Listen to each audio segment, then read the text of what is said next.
I was wondering what type of stories merit publishing to be put on the Comms Webs page? Is there like it's or I guess that's just a question. So I actually work with ACM a lot. If you ever have time, I would encourage you to, I think the easiest way is if you go to our homepage, you will see the news and you drop down to the newsroom, you'll see all the newsletter archives. And that's where you, very quick, you can look from month to month, what type of things do we help highlight? Generally with student groups, and I rely a lot on all of you to keep me in the loop when you have, we've done hackathons, type of events, we've done student groups there. Most recently, we did one because we have a student work group, they actually were involved in building solar powered roof in a Jordanian refugee camp, which is so inspiring, right?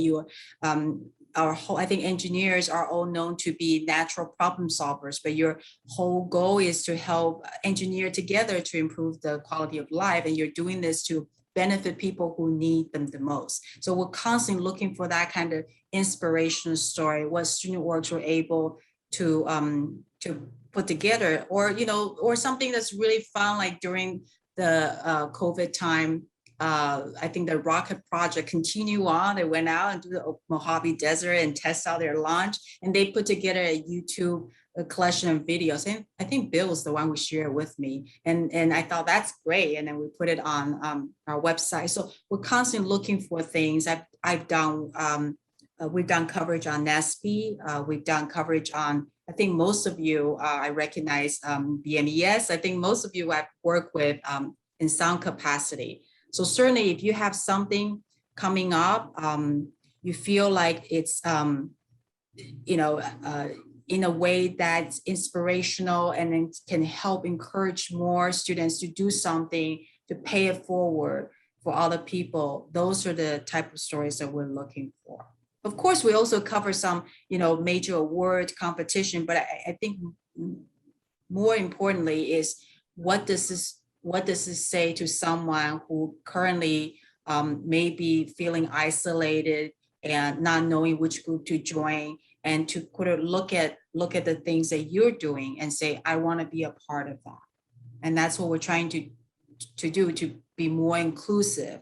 And doing we did LGBTQ plus hackathon. So we try to celebrate all the major events and Heritage Month. So we did Black Heritage Month. We're about to do Latinx Heritage Month because that starts September 15th. So I'm turning into Bill and then turn to different solace group to get some ideas of who we can highlight or which group we can highlight. So constantly looking for new ideas. So feel free to use that project request form when you have something coming up that you want to pitch. I cannot guarantee we will always do it because unfortunately we do have a very long queue of projects. So we do have to kind of prioritize. And chances are, if you have already been profiled a couple of times, probably I will prioritize those who have not had the chance to be highlighted. Which is not to say that we will not highlight your group again, but probably we wanted to be fair and cover the ones that haven't been highlighted more recently. I hope that answered your question. Yeah, that's very helpful. Thank you so much. Sure. Great. Are there any other questions?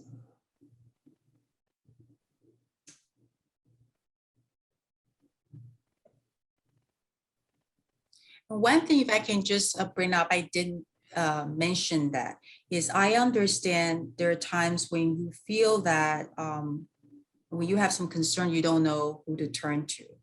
And while I am not your go-to counselor, because that's what our Office of Student Affairs, they do a great job with that, I'm always here, happy to figure out a way to address it because I work directly with the dean.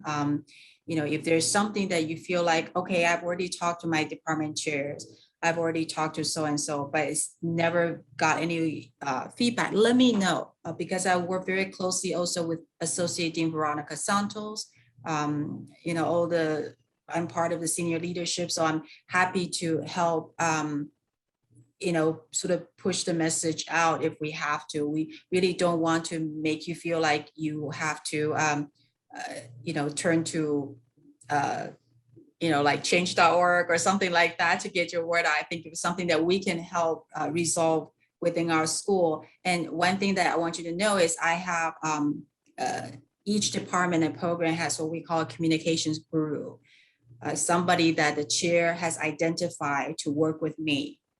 So you can either reach out to the chair or reach out to the person. I think they're all listed on the homepage.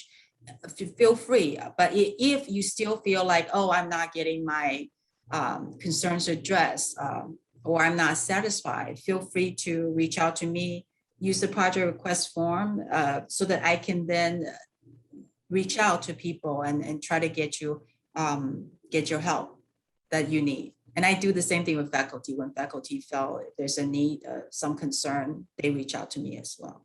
So happy to help.